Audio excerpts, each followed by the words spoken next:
Welcome to This Week in Weiss Schwarz, where I talk about Weiss Schwarz's news and cards of the day. I did not do an episode last week, so we're throwing all of the news from last week into this week's. I guess this show is a lie. Before we get started, thank you all who joined for the 7 pounds of Weiss Schwarz live stream. It was a blast, and I would like to do it again if there's another heavy box on sale. The VOD will be live very soon, so be on the lookout for that if you missed it. And that is actually it, because we do have a lot to cover, so let's get on to it. We have a release date for Symphonogear XV. X5, I believe that's what that is. The release date is June 11th. There will be a total of 100 cards, 7 signed cards, and 6 PR box toppers. That's actually it. That's the extent of the information that we received. Speaking of release dates, we also got the release date for The Day I Became a God, the trial decks and the booster packs, as well as the promotional art. Both will be released on May 28th. The booster set stated that there will be 100 cards and 5 PR card box toppers. That is also all of the information that we have received. Now, I have not seen this anime, but it finished airing a couple months ago, and it is made by Key Studios, so I kind of do want to check it out. We might do an anime watch-along as part of the Discord server, so we'll see how that turns out. Lastly, in English news, we have the release date for 7 Deadly Sins. Both the trial deck and the booster packs will be out on July 30th.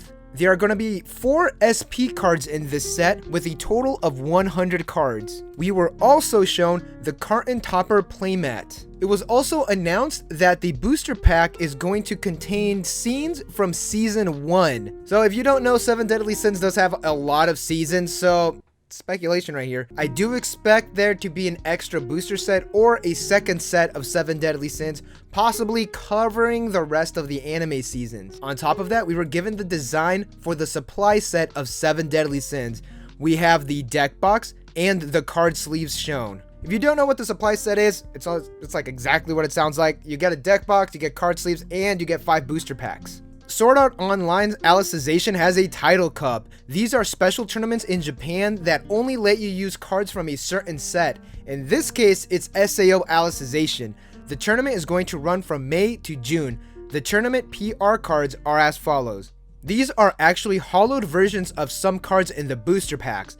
The Asuna is the tournament participation, the Alice is the winner, and the Kirito is given out to 2 random participants. Wait, no, that's not Kirito, that's Kazuto. Sorry, I apologize, everybody. That is cool.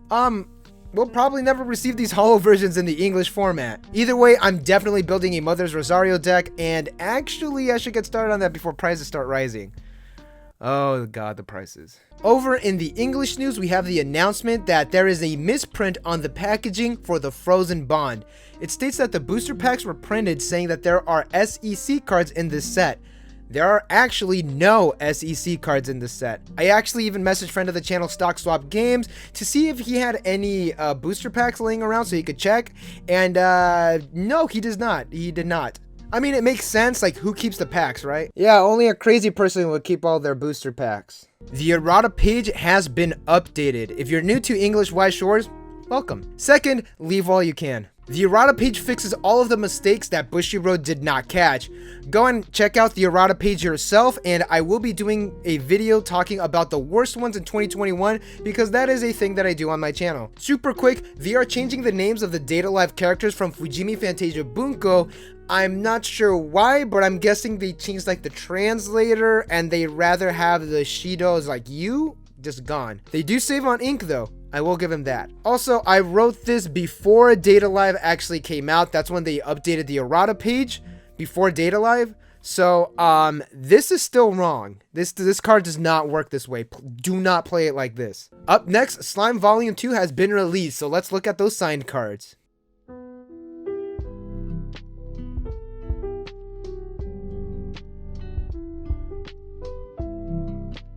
And yeah, that is all the news. No other set has been released. Not a damn thing.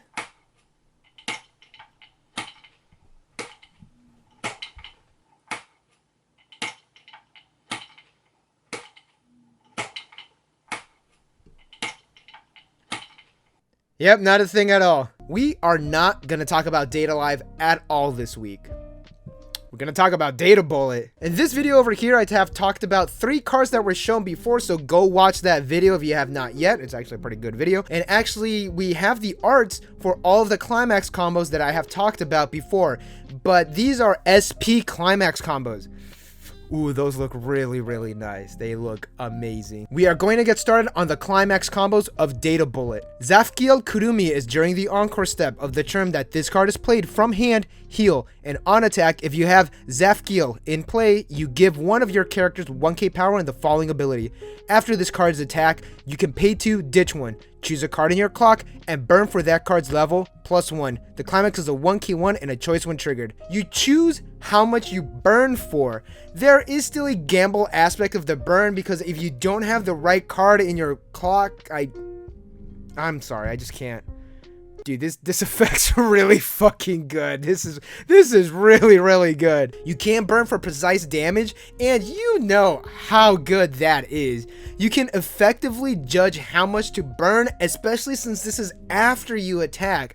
What does suck is that this is pretty steep on price and you are only allowed 1 card with this effect per Kurumi. You are really going to be hoarding your stock to get this effect through, especially if you're going to try field this. For lethal, you probably only want to prop off this effect twice. Probably. Memory decks do exist. So what is nice is that this effect pops off after you trigger, so you will have some extra stock laying around. Burning for exact damage after you have new information after the attack, that is really nice. Like, Data Life does not need more good cards. It's a good thing this is Data Bullet. Yes, that's Neo Standard, but hey, not Data Life. Lucifugus White Queen is on play from hand or by the effect of a moment of common front Hibiki, you heal in climax combo. On attack, if you have Lucifugus in play and another character, choose one of the following effects. Choose 2 cards from your opponent's waiting room, return them to the deck and shuffle, and this gains +2 soul. Or you may put the top 2 cards of your stock to the waiting room. Burn 2. The climax is a 1k one and a gold bar when triggered. So we currently do not have the card that brings this out early. I'm assuming it's going to be an amazing card, but I do like how both of the 3/2s heal.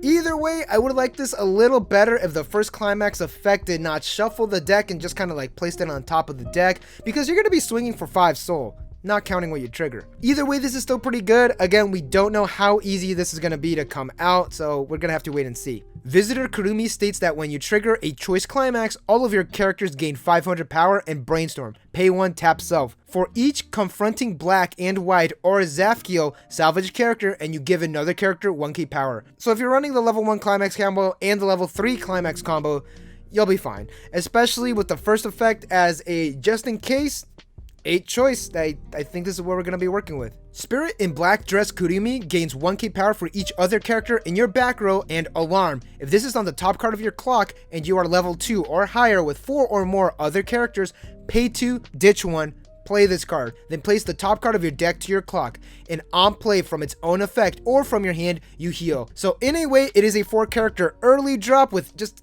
a little extra steps. I would like it if it healed twice instead of once, but hey, Data Life does not need it, like, more cards. Like, they do not need better cards. This is good for what it does, but I prefer a 4 character early drop, but this does work. Speaking of the level 3, difference in status, Kurumi is the global 500. On play, searching Riki for the 3/2 Kurumi and resonance. Reveal the Kurumi.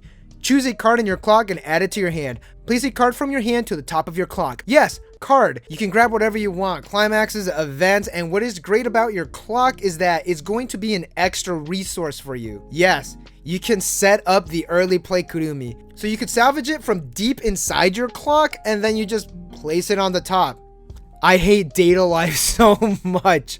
This card is great. Definitely want to be looking out for, especially for your 3/2 top end, because it just rips it straight out of your deck. Logical Judgment Kurumi gives all your level 3 and higher characters in front of this 2k power and act. Rest this card. Choose a character from your waiting room and place it to the bottom or the top of your clock. If you placed a card in your clock, you heal the bottom of your clock at the end of your turn. Yes, early drop Kurumi. This is good for what it does, but I prefer a 4 character early drop. Yeah, forget I said that. This is amazing support. You're not even taking a point of damage because you're going to be healing at the end of the turn. Also should be noted that this card that I talked about last week also does help set up your early play Kurumi.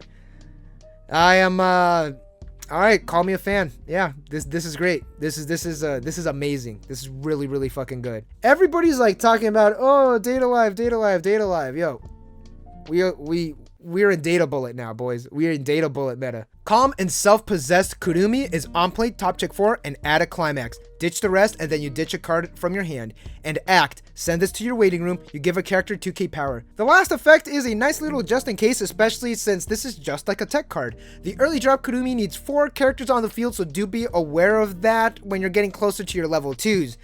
Anyways, this can set up your level 1s and your level 3s because it is on play from hand. Let's take this Darkness for example.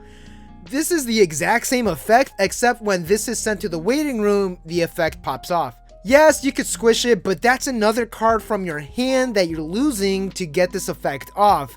Hand advantage is important, my friends. New story Kurumi and Hibiki gains 500 power for each other Kurumi or Hibiki character, and on play, pay 1, stock swap. The last card is a good visual representation of how I am feeling in the Data Live meta. Aleph Kurumi is on play from hand, return 2 characters from your waiting room back into the deck, and this card does not lose any soul when side attacking. And on attack, you give a character 1k5 power. There are currently 3 cards, counting this card, with this kind of effect in Data Live. Well, except for this one, because this sends cards back into your deck.